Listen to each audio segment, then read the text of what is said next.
to Z Mysteries, Book Number 24, The X'd Out X-Ray, by Ron Roy. Chapter 1. I'm not dressing like a penguin and you can't make me, Josh said. Why not? Asked his friend Dink. I'm doing it, and so is Ruth Rose. Dink's whole name was Donald David Duncan. When he was first learning to say his name, it came out as Dink. That became his nickname. Josh grinned. So if you jumped off a bridge, would I have to do it too? Josh, everyone who goes to a Penelope Gwyn concert dresses like a penguin, Ruth Rose said. That's because Penguin is her stage name. Ruth Rose always dressed in one color. Today's color was lime green, from her headband down to her sneakers. Come on, Josh, she went on. It'll be fun. Eating is fun, Josh said, popping the last of his sandwich into his mouth. Penguins like to eat too, Dink reminded Josh. Yeah, raw fish, Josh muttered. It was Friday, and the kids were in Ruth Rose's backyard having lunch. Ruth Rose had just found out that she'd won 4 free tickets to Penelope Gwyn's concert in Hartford. Yes, poor Josh, Dink said. All you have to do is wear a white shirt and black pants or shorts. They're passing out penguin masks to everyone who goes. Ruth Rose gave Josh a sly look. If you dress up, I'll buy you a hot dog. Josh wiggled his eyebrows. Make it 2 hot dogs and it's a deal, he said. Deal, Ruth Rose said. Be here tomorrow morning at 11:30. My dad is driving us. She started cleaning up the paper plates. Josh grabbed the last cookie. Hey, if you throw in a milkshake, I'll even quack like a penguin. Dink pitched a wadded-up napkin at Josh. Penguins don't quack, he said. Only ugly ducklings like you do that. The next morning, Dink, Josh, and Ruth Rose climbed into her father's station wagon. Ruth Rose was wearing a white t-shirt, a black vest, and white shorts. Quick, call the doctor, Josh teased. Ruth Rose is wearing 2 colors. Josh's shirt was black with white stripes going up and down. Below the shirt, he was wearing black jean cutoffs. White gym socks peeked over the tops of his black high-top sneakers. You're supposed to look like a penguin, Dink said, not a zebra. I like stripes, Josh said. Dink was wearing a black t-shirt and white jeans. Mr. Hathaway was wearing a white shirt, a black bow tie, and black trousers. I don't believe I've heard of Penelope Gwyn, he said as he backed out of his driveway.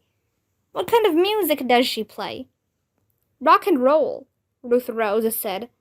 But she plays a violin while she sings. Oh, great, muttered Josh next to Dink in the back seat. I got dressed like a bird to listen to violin music.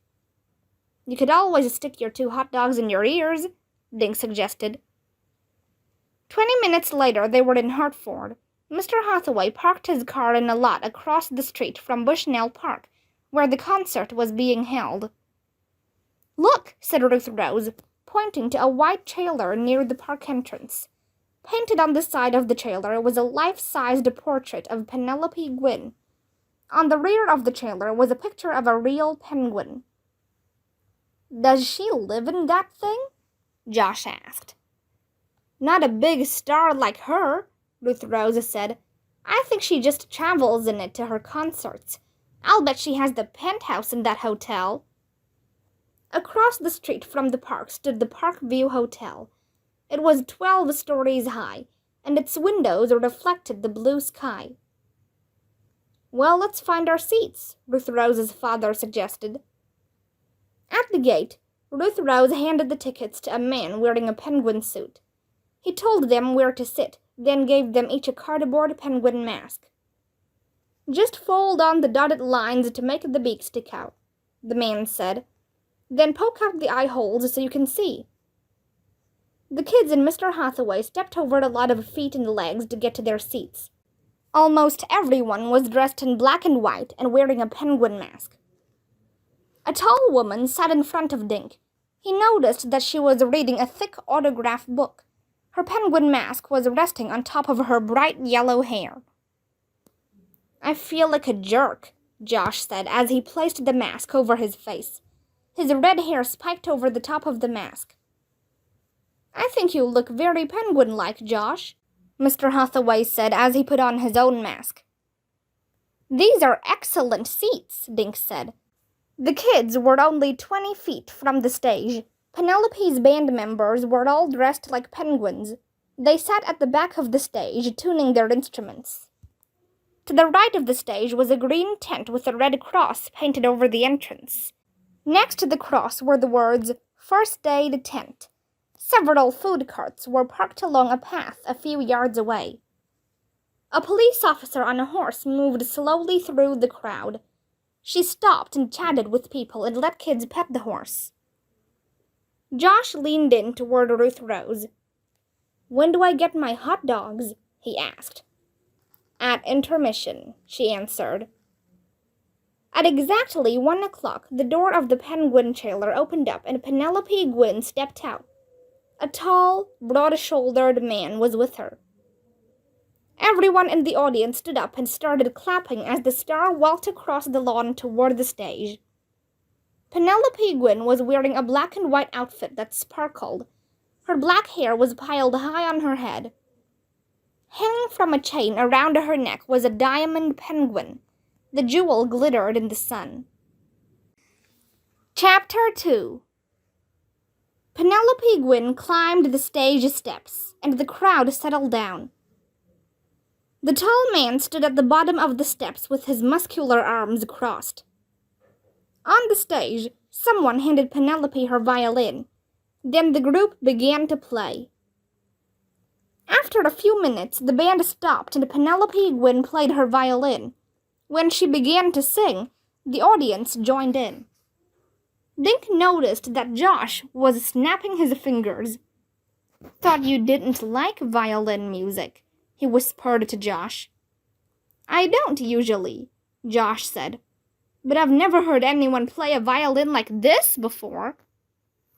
Penelope played and sang for about 45 minutes before she took a break. She handed her violin to a band member and took a deep bow. "Thank you," she called to the cheering crowd. "I'll be back in 20 minutes. The woman in front of Dink pulled her mask down over her face. Then she hurried toward the stage steps with her autograph book. Josh pulled off his mask and stood up. He grinned down at Ruth Rose. "Those hot dogs smell so good." Mr. Hathaway handed Ruth Rose some bills. "Lunch is on me," he said. "Meet me back here after intermission." The kids walked toward the food carts. They passed Presto Pizza and stopped at a cart with a picture of a hot dog on the side. A sign said, "Frank's Finest Franks." The man behind the cart was wearing a white jacket. The name Frank was stitched in black letters over the pocket. "I'd like 4 hot dogs, please," Ruth Rose said. "Sorry, I'm closing for a few minutes," the man said. He needed a shave. Dark curly hair grew on the back of his thick knuckles. "But I'm starving," Josh pleaded. He gestured at Dink and Ruth Rose. "My friends are too." "Well, all right," the man said. "But make it snappy." He held up an autograph book. "I have to get Penguin to sign this for my daughter." The man pulled 2 rubber gloves from a box on his counter. He slipped them over his hands, then plopped 4 hot dogs into buns and placed them on paper plates. "Drinks?" he asked. 3 colas, Ruth Rose said. She put her money on the counter. The man traded the drinks for the bills and slapped down the change. "Mustard and stuff is on the counter," he yelled as he dashed toward the stage. "You should get her autograph too, Ruth Rose," Dink said as he squeezed mustard on his dog. "I already have it," Ruth Rose said. "When they sent me the tickets, there was a signed picture of Penguin in the envelope." "I hear circus music," Josh said. He pointed toward some trees. Let's go check it out. They ate as they walked toward the tall trees. A carousel, Ruth Rose said. Want to take a ride? Dad gave me enough money. No way, Josh said around a mouthful of hot dog. That's for little kids. Come on, Josh, Dink said. It'll be fun. I haven't been on a carousel for years. Besides, I see some kids our age riding it. Josh sighed. Okay, but I'm not sitting on some baby lamb or puppy dog. The kids finished eating, dropped their cash in a barrel, and hurried to buy tickets. A minute later, the carousel stopped, and a bunch of kids hopped off. Ruth Rose climbed aboard a shiny black horse and sat in its golden saddle. She held on to the safety pole that went from the floor to the carousel's roof. Dink chose a green dragon with fake red flames shooting from its mouth. Josh checked out each animal. Finally, he chose a roaring lion. The carousel operator circled the platform. Be sure to hold on to your poles, she said. A minute later, the carousel started moving. Dink held the pole as his dragon moved up and down. He laughed out loud when it suddenly roared, and its tail swept back and forth. He looked for Josh and Ruth Rose. They both waved at Dink. My lion is faster than your dragon, Josh shouted at Dink.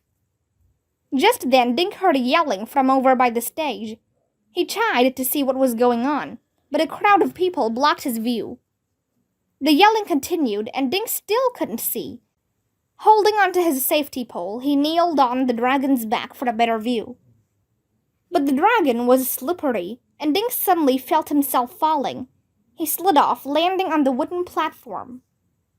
Ow! Dink yelled. The attendant hurried over. Are you okay? She asked, helping Dink to his feet. Yeah, but I scraped my arm, he said. It really hurts. Stay right here, the attendant said. She walked to her lever and stopped the carousel. Josh and Ruth Rose jumped off their mounts and ran over. What happened? Ruth Rose asked. I heard someone yelling over by the stage, Dink said. I kneeled on my dragon to see better and I slipped off. Josh put his finger on a small swelling on Dink's forehead. You got a boo-boo, he said, grinning. I'm getting my dad, Ruth Rose said, and she took off running. Just then the attendant came back with a pencil and a pad of paper in her hand. She felt Dink's forehead. You bumped your head, too, she said. I'll need your name and address. I have to report all accidents. While Dink told her, Ruth Rose came back with her father. You all right, Dink? Mr. Hathaway asked. Dink blushed. My arm hurts, he said. Mr. Hathaway checked Dink's arm, then looked at the bump on his head. I think you'll be fine, he said, but I'd feel better if you paid a visit to the first aid tent. Good idea, the attendant said. She pointed to a sign. Do not stand on or lean off the rides. Did you see that sign? Dink nodded. I was trying to see what was going on over by the stage, he said. Penelope Gwynn got robbed, Ruth Rose said. What? Dink and Josh cried out at the exact same time. It's true, Ruth Rose's father said. As the foursome walked toward the first aid tent, Josh nudged Dink. Look at all the cops, he said. The stage where Penelope had been singing was surrounded by police officers. The mounted officer was talking to people in the audience. 2 other officers were on the stage, standing with Penelope Gwynn. The tall man who had been her escort was nowhere to be seen. What did they take? Dink asked. Her diamond penguin, Ruth Rose said. Someone in a mask snatched it right off her neck.